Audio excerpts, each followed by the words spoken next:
Yo, yo, yo, yo, yo. Y'all see the fair? Yo, y'all see it up there? When y'all see that, y'all know what time it is. Y'all know what time it is when y'all see the fair use up there. Yes, sir. Yes, sir. It is Tuesday. Happy Tuesday to everybody out there. To all my wonderful people out there. Hey, hello, everybody. What's going on? If you new here to the channel, go ahead and subscribe. Hit the like button for me. Get down in the comments. Let me know y'all came through, man. Anything, you know what I'm saying? Just let me know you came through. Say what's up, however you do it. If you have something to say about the video. But look, let me pull these guys up. Let me add these guys to the stage. So as you can see right here, you have Coach JB to your far left. Right in the middle is Matt McChesney. And then on your right, you have Carl from 24/7 Sports. Now, the title of the video is NIL Collectives Exposed. Well, hey, I'm going to let them tell it and then I'll get into my commentary afterwards. How about that? There's a reason, in my opinion, the collectives are becoming a little more hesitant to throw that bag out there when we have a portal that's open. It seems like 27 times, 24/7, 365. So when these guys are bouncing after they get a bag or an offer, it seems like I would be hesitant as a money guy as well, Carl, to throw out money. So we got a huge issue. With a lot of these collectives, though, one of the reasons they're hesitant is because a lot of them don't have the money that people think that they have. And so you're asking guys to keep writing checks. Even when you're talking about millionaires and billionaires, they're only going to write checks so many times. There was a defensive lineman in the SEC last year. I'm not going to name him or the school, but he went to the pros early. And when him and I talked, I said, why are you going to the pros, bro? You got a day 3 grade. You need to go back to school. Well, he was promised $400,000 and didn't get one check. This is at a big time SEC program. A lot of these guys are not getting paid. A lot of them don't have their agreements wrote on contracts. There are SEC schools right now that are not able to make payroll next month for their collective. They're out raising money right now so they can pay the bills of the money that they've already promised out. So the collective model is not a sustainable model either, because those guys are not working with the amount of money that people think they are. But the players are kind of out of whack because they believe everything they read on the internet and they think everybody's making $1 million and they're not. And there are several players that are just too embarrassed to say, I don't really have no money, bro. I haven't gotten paid anything that I was supposed to get paid. And I even forfeited my Pell Grant because I'm supposed to be getting paid this amount of money. And I'm really Carl, stuck out there right now. Wow. Wow. A lot was said there. And I had to come out and I had to share this with y'all because, first off, y'all know, if you've been watching me, how I feel about contracts and the whole thing that's going on with the collectives and everything. So a lot of guys are not getting paid out there. A lot of guys are not getting paid. Let's make this clear. Like, a lot of these guys are here out here or acting like they getting paid, and that's not gonna help. That's not gonna help. Trying to keep up with the Joneses is not going to help the situation. Um, I advise y'all to go check out this full episode. I only took clips of some parts that I thought stood out to me myself. But I advise y'all to go and check this full episode out of Coach JB and Big Smitty with Matt McChesney and Carl on there, because they got to talking, and I'm sure Matt McChesney continued on his channel. I haven't even watched his video yet, but he was saying he wanted to speak on it also. But I've been talking about contracts and players for a while, and it's going to help both parties. Now, the revenue sharing that's going on, Carl's not a big fan of it because it's going to be able to dictate how there's going to be a salary cap upon that. But a lot of people feel different. It needs to be revenue sharing contracts. How I kind of broke that down. I don't know exactly how they'll do that to bring it in, but to say the least about some of these guys giving up their Pell Grant because of the collective that they're going into, and these schools are not paying them. Now, I don't know the defensive lineman. I haven't had time to research. I got to go to my son's baseball game right now. But look, I'm definitely going to be trying to do my research to find out what guy went to the pros last year that was a defensive lineman out of the SEC that was promised $400,000 and haven't got paid a penny. A penny. And see, when you're trying to keep up with appearances and everything and acting like you're getting some kind of money, this could be a problem. And see, a lot of the guys are not getting paid because of their name, image, and likeness. That still has a lot to do with it. If you're not a superstar or a well-known person, you probably don't have the money. And I'm gonna play a couple of clips from this show, man, because they got into some things, man. They got into some real things, and I'm gonna play this real quick what JB said at the beginning, and you listen carefully. Set him down and that actually cared for the kid and not just goddamn chasing the bag as a coach and leaving from job to job, which I think they should be able to do as a grown man because they've earned that right. But at the same time, if you're going to promise a kid and leave them, I think you're a coward and you're a liar to a bunch of kids who you use as a piece of meat in this meat market. But to your point, I'm like, dog, we're talking about this. The average NIL deal is $350. See, nobody wants to talk about it, and no one wants to bring it up because you see Caleb Williams, Shedeur Sanders making $2, $3, $4 million. But when it's $350 in that locker room, to Matt's point, and I'm looking as the left guard as the backup, and I'm looking across, and I'm hearing Nick Saban rip my ass, and then I'm looking at him like, hold on, I just protected your Heisman quarterback on a natty, and I make $400. Like, I'm leaving. I'm gonna speak on this. See, and that's a huge problem. I'm not gonna play Matt's part because look, he got to talking a little bit of personal things, and look, I'm sure he wouldn't have put it out there if it was such a big deal. But in a nutshell, schools are blocking him trying to help his players eat. And look, I would have had no idea. And they were trying to, and look, that EA Sports was trying to give him $500 to be on the game. Now we know why that was happening. 300. Could you imagine an offensive lineman right now that has to protect Quinn Ewers, Manning, Shedeur Sanders right now, and they're only making $400? That's crazy. And this is why I'll go back and I'll say it again. Contracts need to happen, but also there's no agents. Schools are blocking. Some schools are blocking companies such as Matt McChesney's to help out. Like I said, once I go see the whole thing, he was talking about his body bags, his 6-0 body bags, and how he gives a player from his gym or whatever, the academy, a bag. He said, if you sell a bag while you're at the school, I'll give you a cut of that. However, that's name, image, and likeness. It just is. It is a fact. It is. It's a product that's sponsoring a player, and the player, he's selling it, getting his money.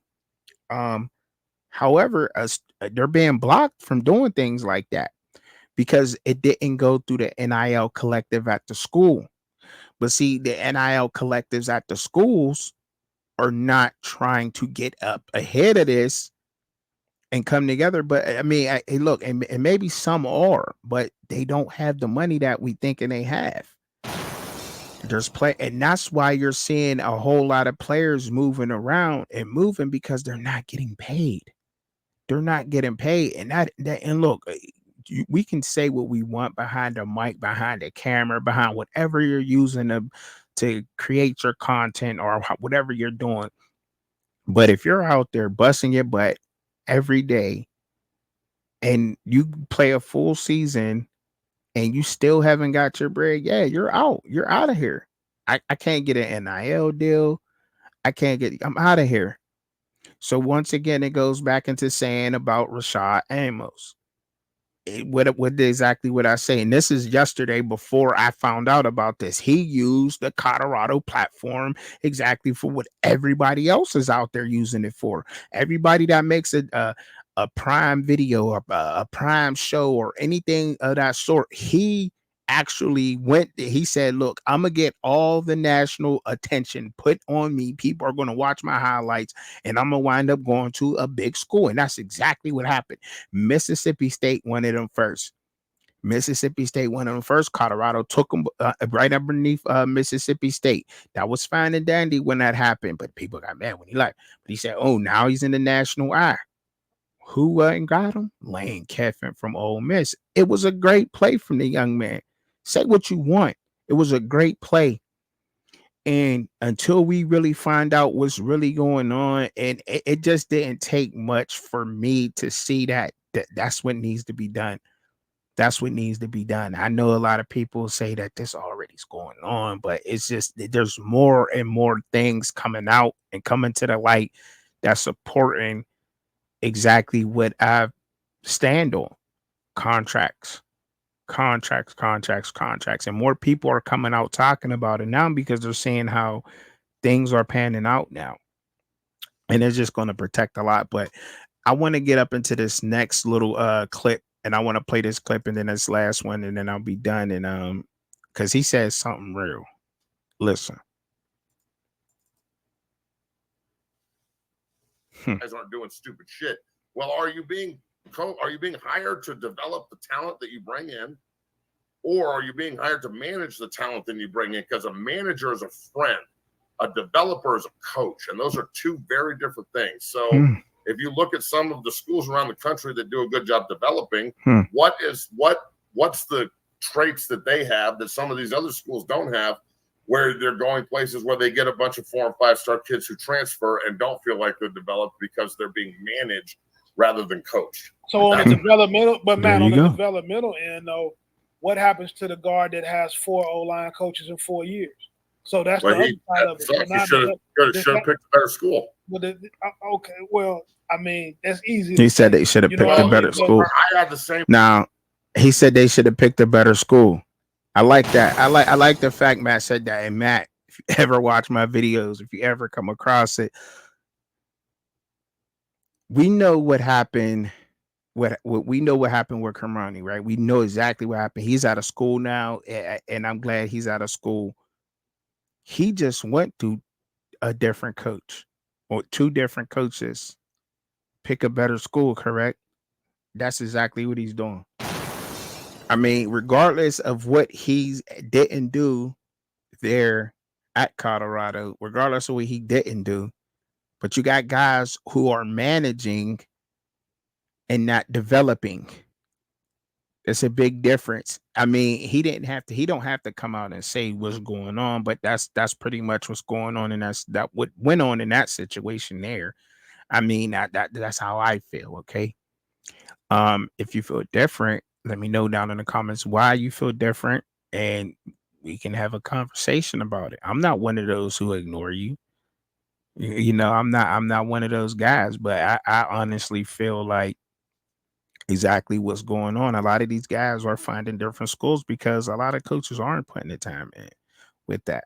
And it's a lot of coaches out there that's doing this. The way that this thing is going, they are meat in the meat market. That's how these players are. And that's what's going on here. And it's been going on for a while now. And the revenue sharing, it can help in a way, but you really have to watch this episode because they really get into it. See, Carl from 24/7 deals with the day-to-day. Matt from 60 Academy, he deals with this from day to day from an offensive line perspective and a defensive line perspective. So he knows, you know, dealing with coaches and NIL collectives to try to get some of his offensive linemen and defensive linemen placed at schools. So they know what's going on. They do definitely know what's going on behind the scenes. They can't speak on everything behind the scenes, but at this point in the way that this is going, um, voices like theirs need to be heard and amplified to try to, get some stability of what's going on, because these young men have no idea exactly how to set up and how to govern themselves when it comes to this money that they have at hand. They're in a multi-billion dollar industry. College football alone, college football teams have paid for their universities sports in general for the year. The income that the football teams are making is crazy. Their numbers are crazy. Don't be a school like, like a Kansas, a good basketball team and a good football team. Duke's football team is getting better, and the more, and because Duke is known for basketball, UNC is known for basketball, the ACC is known for basketball. You can say that, but when their football teams are good too, man, and once players start getting some of the revenue share from TV contracts, etc., and everything that's in the stadium. Now, a third string is not going to make the same as a first string because it just ain't right. But making the team and being on the team, like how they have the NFLPA, so forth, there needs to be a college collective like that. But it's going to take somebody who's going to be willing to step up and run that, because these young men don't have no idea how to do that. And it takes a leader to run that, somebody who's out there in the forefront, who's a superstar. I mean, just throwing names out there quickly, like a Travis Hunter, Shador, Shiloh, somebody who's known on the national, Quinn Ewers. There's a lot of guys. Trevor, I don't know if ETN could do it. He's getting in trouble. What's up with Georgia, and then these guys getting in trouble and everything like that. And but that's another conversation for another day. Anybody who's a superstar in the college level to step up and to use their platform to bring a lot of college players together to form their union of a sort.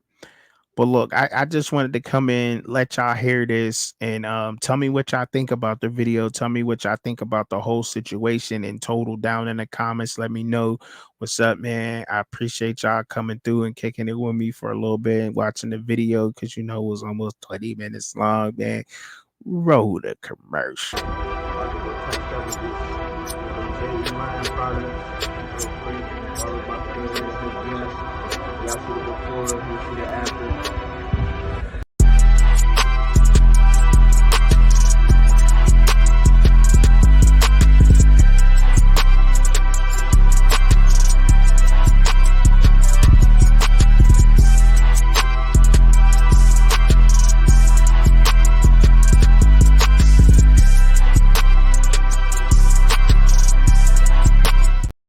Want to see Truck and Chubby live and co-host Shad?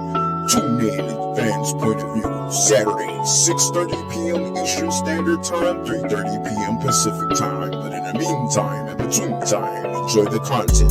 Don't forget to hit your notification bell for all updates. Thank you for watching.